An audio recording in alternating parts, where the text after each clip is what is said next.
মুভির শুরুতেই দেখা যায় পিটার নামের এক ব্যক্তি তার অ্যাপার্টমেন্টের ব্যালকনিতে নিশ্চুপ দাঁড়িয়ে আছে। তার চেহারা ও আচরণে স্পষ্ট বোঝা যায় সে গভীর মানসিক অস্থিরতার মধ্যে আছে, যেন ভেতরে ভেতরে কোনো ভয়ঙ্কর কিছু তাকে গ্রাস করে ফেলেছে।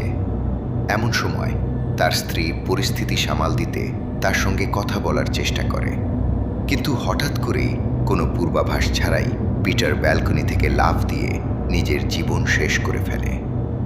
এর পরের দৃশ্যে ইয়োকো নামের একজন কেয়ারটেকারকে দেখা যায়, যে ইমা নামের একজন অসুস্থ বুড়িকে দেখাশোনা করে। ইয়োকো বেশ কিছু সময় ধরে তার দেখাশোনা করে। এবার সে ঘর পরিষ্কার করতে ফার্স্ট ফ্লোরে গেলে উপরের একটি অ্যাটিক থেকে এক অদ্ভুত আওয়াজ শুনতে পায়। সেই আওয়াজটি শুনে অনুসরণ করে উপরে উঠলেই হঠাৎই এক ভয়ঙ্কর চেহারার আত্মা এসে তাকে মেরে ফেলে। এর পরের ঘটনা ক্যারেন এবং ডগ নামের এক কাপলের দিকে ফোকাস করে। ক্যারেন ইয়োকোর অফিসেই কাজ করত। অনেকদিন যাবতই ইয়োকো অফিসে না আসায় তার বস ক্যারেনকে ইমার দেখাশোনা করার জন্য তার বাড়িতে যেতে বলে। ক্যারেন তার বাড়িতে পৌঁছলে দেখে গোটা ঘর অকোছালো অবস্থায় পড়ে রয়েছে। আর তখনই পাশের রুমে দরজার কাছে সে কারোর হাত দেখতে পায়। দরজা খুললে দেখে ইমা কোনো অচেনা কারণে অদ্ভুত রকম ভয় পেয়ে কাতরাচ্ছিল। ক্যারেন সমস্ত ব্যাপারটাকে সামলে নিয়ে ইমাকে ওষুধ দিয়ে শুইয়ে তার ঘরে টেক কেয়ার করতে শুরু করে। এইবারে ক্যারেন ফার্স্ট ফ্লোরে গেলে দেখে সেখানে একটি আলমারিতে প্রচুর সেলোটেপ লাগানো আছে, যেন কেউ সেটাকে সারা জীবনের জন্য বন্ধ রাখতে চেয়েছিল। কৌতূহলবশত সে এই আলমারির দরজা খুলে দেখে সেখানে একটি ছেলে তার হাতে কালো বিড়াল নিয়ে বসে আছে। এই অদ্ভুতরূপী বাচ্চাটির নাম তোশিও। বাচ্চাটি নিজের ব্যাপারে কিছু বলতে না পারলে ক্যারেন তখনই পুলিশকে ফোন করে খবর দেয়। ক্যারেন এই আলমারি থেকে একটি বই খুঁজে পায়, যার মধ্যে বেশ কিছু ইনফরমেশন এবং কয়েকটা ছবি ছিল।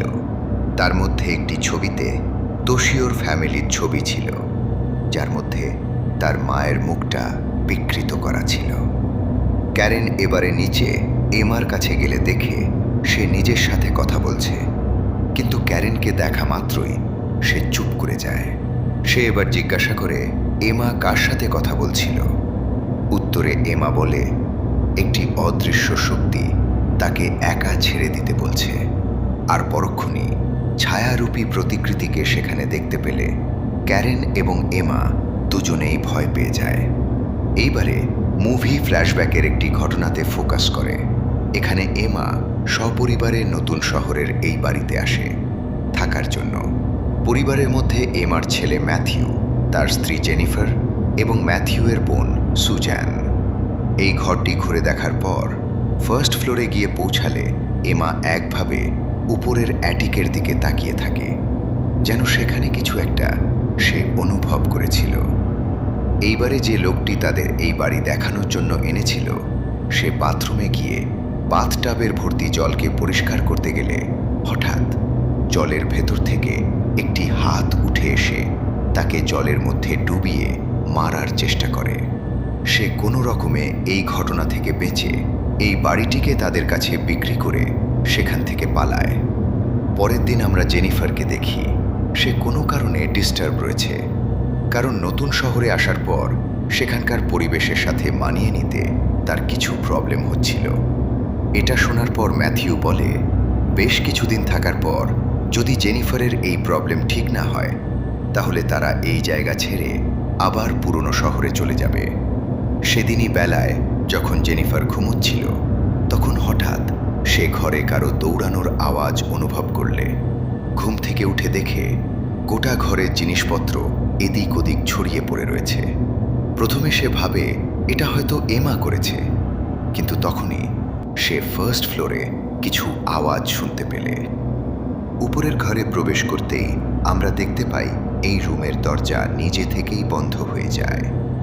এর পরের সিনে ম্যাথিউ ঘরে এলে দেখে গোটা ঘরের সব জিনিস অগোছালো হয়ে পড়ে রয়েছে। ঘরে কাউকে খুঁজে না পেলে সে ফার্স্ট ফ্লোরে গিয়ে দেখে জেনিফার খুব ভয় পেয়ে শিথিল হয়ে সেখানে পড়ে আছে। জেনিফার অনবরত উপরের অ্যাটিক্সের দিকে তাকিয়ে কিছু বোঝানোর চেষ্টা করছিল, কিন্তু ম্যাথিউ কিছু বুঝে ওঠার আগেই সেখান থেকে একটি বাচ্চার আত্মা ভয়ঙ্করভাবে চেঁচিয়ে ওঠে। ম্যাথিউ এটা দেখা মাত্রই প্রচণ্ড ভয় পেয়ে গেলে তখনই ঘরে কিছু প্যারানর্মাল অ্যাক্টিভিটি হতে থাকে, আর পরক্ষণেই এই বাচ্চাটি তাদের উপর অ্যাট্যাক করে মেরে ফেলে। এরপরের মুভি সিন হঠাৎ কাট হয়ে বর্তমানের ঘটনার উপর ফোকাস করে। আমরা দেখি ক্যারেনের অফিসের বস অ্যালেক্স এমার ঘরে এসেছে, কারণ বেশ কদিন ধরে ক্যারেন অফিসে আসছিল না। সেখানে এলে সে দেখতে পায় এমার মৃত্যু হয়েছে এবং ক্যারেন কোনো অজানা কারণে ভয় পেয়ে শকড অবস্থায় সেখানে বসে আছে। অ্যালেক্স আর সময় নষ্ট না করে পুলিশকে ফোন করে ঘটনাস্থলে ডাকে। এবার এই ঘটনা তদন্ত করার জন্য নাকাগোয়া নামক একজন ডিটেকটিভ সেখানে এসে অ্যালেক্সের থেকে সব ব্যাপারটা জিজ্ঞাসাবাদ করে। সার্চ করার সময় ডিটেকটিভ এবং তার অ্যাসিস্ট্যান্ট ফোনের রিং শুনতে পায়। এবার ফার্স্ট ফ্লোরের সেই ফোনটি খুঁজে পেলে তারা এই অ্যাটিকে ঢোকার রাস্তাটি উদ্ধার করে। সে ঘরে প্রবেশ করলে তারা ম্যাথিউ এবং জেনিফারের মৃতদেহ দেখতে পায়, আর সাথে সেখানে একটি মানুষের অর্ধচোয়াল পড়ে থাকতে দেখে। পরের সিন আমরা দেখি ক্যারেনকে হসপিটালে দেখতে তার বয়ফ্রেন্ড এসেছে, আর সেই মুহূর্তে ডিটেকটিভ নাকাগাওয়া সেখানে পৌঁছয় কিছু জিজ্ঞাসাবাদ করার জন্য। ক্যারেন তাকে বলে এই বাড়িতে সে তোশিও নামক একটি বাচ্চাকে খুঁজে পেয়েছিল, যার ছবি সেই ঘরের হলওয়েতে পড়েছিল। এর পরের সিন ম্যাথিউয়ের বোন সুজান অফিসে লেট নাইট কাজ করে অফিস থেকে বেরোনোর সময় আমরা দেখি তার সাথে কিছু প্যারানর্মাল অ্যাক্টিভিটি ঘটতে। সে কোনো রকমে ভয়ে এখান থেকে পালাতে গেলে তার কাছে ম্যাথিউয়ের ফোন আসে, আর ফোন রিসিভ করতে দেখে ফোনের অপর প্রান্ত থেকে একটি অদ্ভুত আওয়াজ আসছে। সুজান চেঁচিয়ে অফিসের গার্ডকে ডাকলে সে উপরের ফ্লোরে যায় চেক করার জন্য, আর তখনই সিসিটিভি মনিটরে সুজান দেখতে পায় একটি অদ্ভুত ছায়াকৃতির মানুষ তার দিকে এগিয়ে আসছে। সে আর সময় নষ্ট না করে নিজের বাড়িতে ফিরে আসে। এবার তার কাছে ম্যাথিউয়ের আবার ফোন কল এলে তাকে জিজ্ঞাসা করে তার ফ্ল্যাটের রুম নাম্বার কত। কথা শেষ হতেই কলিং বেল বাজলে সুজান দরজা খুলে দেখে সেখানে কেউ নেই, আর তখনই সে অদ্ভুত আওয়াজটি আবার শুনতে পেলে সে দৌড়ে নিজের বেডরুমে চলে আসে। তখনই সুজানের মনে হয় তার চাদরে কেউ একজন রয়েছে। চাদরটি সরাতে সে একটি অদ্ভুত আকৃতির মেয়েকে দেখতে পায়, কিন্তু কিছু বুঝে ওঠার আগেই মেয়েটির আত্মা সুজানকে ধরতেই হঠাৎ সুজান সমেত আত্মাটি উধাও হয়ে যায়। পরের সিনে আমরা ক্যারেনকে দেখি। ব্যাপারটা এতটাই বিগড়ে গেছিল যে ক্যারেন যে কোনো জায়গায় দিনের বেলাতেও সেই আত্মাটিকে দেখতে পাচ্ছিল। বাড়ি ফিরে স্নান করতে গেলে ক্যারেন অনুভব করে কেউ যেন তার মাথায় হাত দিচ্ছে, ফলে সে ভয়ানক ভয় পেয়ে যায়। এবার অফিস থেকে অ্যালেক্স নিজের কাজ সেরে বেরোনোর সময় ইয়োকোকে সেখানে অদ্ভুতভাবে দাঁড়িয়ে থাকতে দেখে। ইয়োকো মাথা তুলতেই অ্যালেক্স দেখে ইয়োকোর মুখে চোয়াল নেই, অর্থাৎ সেই অ্যাটিকের মধ্যে ডিটেকটিভ যে চোয়ালটি খুঁজে পেয়েছিল সেটা ইয়োর ছিল। অ্যালেক্স এটি দেখা মাত্র জোরে চেঁচিয়ে উঠলে সিন পরক্ষণেই চেঞ্জ হয়ে যায়। এদিকে ক্যারেন নেটে তোশিওর ব্যাপারে সার্চ করলে কিছু অদ্ভুত তথ্য জানতে পারে। তথ্য অনুযায়ী 2001 সালে এই বাড়িতে একটি পরিবার থাকত। এই পরিবারের একটি লোক তার বউ এবং বাচ্চাকে নির্মমভাবে মেরে নিজেও সুইসাইড করেছিল, আর এই বাচ্চাটি আর কেউ নয়, তোশিও। এবং এই ঘটনার কিছুদিন পরে পিটার নামের এক আমেরিকান প্রফেসর ব্যালকনি থেকে ঝাঁপ দিয়ে মারা যায়, এবং এই সিনটাই আমরা মুভির শুরুতে দেখেছি। ক্যারেন আর সময় নষ্ট না করে পিটারের স্ত্রীর সাথে দেখা করে এই ব্যাপারে কথা বলার জন্য। সে জানতে পারে পিটারের স্ত্রী নিজেও তার স্বামীর মৃত্যুর কারণ জানে না, তাই সে পিটারের কিছু ছবি ক্যারেনকে দেখায়। ক্যারেন খুব ভালোভাবে লক্ষ্য করলে বুঝতে পারে এই প্রত্যেকটি ছবিতে পিটারের ব্যাকগ্রাউন্ডে একটি মহিলা দাঁড়িয়ে আছে। সে তখনই বুঝে যায় এই মহিলাটি আর কেউ নয়, স্বয়ং তোশিওর মা কায়াকো। ক্যারেন এবারে ডিটেকটিভের সাথে দেখা করে তার থেকে জানতে পারে আজ থেকে 3 বছর আগে তার টিমের 3 সদস্য এই বাড়িতে ইনভেস্টিগেশন করার জন্য গেলে অদ্ভুতভাবে কদিন পরেই তাদের মৃত্যু হয়। ডিটেকটিভ বলে সেই বাড়িতে একটি ইভিল আত্মা আছে, যার সংস্পর্শে এলেই প্রতিটা লোক মারা যায়, এবং এই আত্মা একটি ভাইরাসের মতো। তাই এই মুহূর্তে তারা নিজেরাও সুরক্ষিত নয়। সেই রাতে ডিটেকটিভ নাকাগোয়া প্ল্যান করেন এই বাড়িটিকে পুরোপুরিভাবে জ্বালিয়ে দেওয়ার, যাতে এই অভিশাপ সারা জীবনের জন্য শেষ হয়ে যায়। প্ল্যান অনুযায়ী তিনি রাতে এই বাড়িতে প্রবেশ করলে বাথরুম থেকে কিছু আওয়াজ শুনতে পেলে। সেখানে গেলে একটি বাচ্চাকে ডুবন্ত অবস্থায় দেখতে পেলে।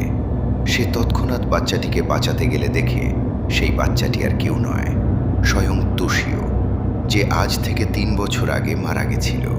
কিছু বুঝে ওঠার আগেই পিছন থেকে একটি হাত এসে ডিটেকটিভকে জলে ডুবিয়ে মেরে ফেলে। এদিকে ক্যারেন নিজের বাড়ি পৌঁছালে জানতে পারে তার বয়ফ্রেন্ড তাকে খোঁজার জন্য সেই বাড়িতে চলে গেছে। অর্থাৎ এই অভিশাপের পরবর্তী শিকার তার বয়ফ্রেন্ড। তাই আর সময় নষ্ট না করে সে ওই বাড়িতে গিয়ে পৌঁছলে পিটার এবং তোশিওকে একসাথে দেখতে পায়। এইবারে রিভিল হয় মুভির আসল ঘটনা। আসলে কায়াকোর স্বামীর নাম ছিল তাকিও সাইকি। তাদের একটি ছেলে ছিল তোশিও নামের। কিন্তু কলেজের সময় থেকে কায়াকো তার ক্লাসের প্রফেসর পিটারকে পছন্দ করত। এই একতরফা ভালো লাগা এমন এক চরম পর্যায়ে পৌঁছে যায় যে কায়াকো সর্বদা তার নিজের ডায়েরিতে পিটারের ছবি আঁকত এবং তার নাম লিখে রাখত, আর সর্বদা সে পিটারকে স্টাক করত। কিন্তু একদিন তাকিও এই ডায়েরি খুঁজে পেলে সে ভাবে তার স্ত্রীর সাথে পিটারের অবৈধ সম্পর্ক আছে। ফলে রাগে পাগল হয়ে সে কায়াকোকে ঘাড় ভেঙে মেরে ফেলে।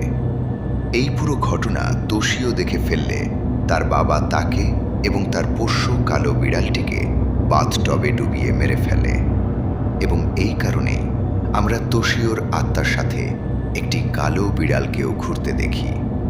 এবার মৃতদেহগুলিকে তাকিও ঘরের মধ্যে লুকিয়ে ফেললেও কায়াকো এক ইভিল আত্মায় পরিবর্তিত হয়ে তার প্রতিশোধ নেবার জন্য তাকিওকেও মেরে ফেলে।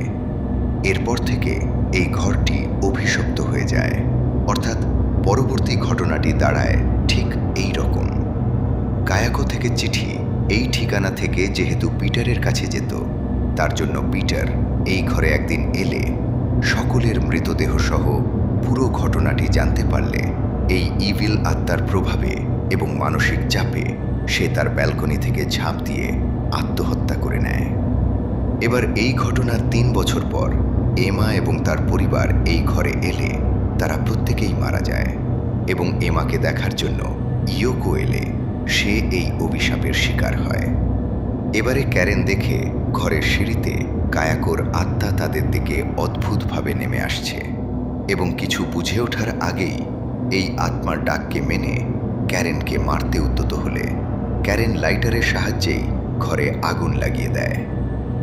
এরপর সিন কাট হলে আমরা ক্যারেনকে হসপিটালে দেখতে পাই, যেখানে আমরা জানতে পারি কোনো কারণে সেই ঘর পুড়ে যাওয়া থেকে বেঁচে গেছে। অর্থাৎ এই অভিশাপটি এখনো শেষ হয়নি। যখন ক্যারেন তার বয়ফ্রেন্ডের ডেড বডি দেখতে মর্গে ঢোকে, তখনই সেই আওয়াজটি সে আবার শুনতে পায়।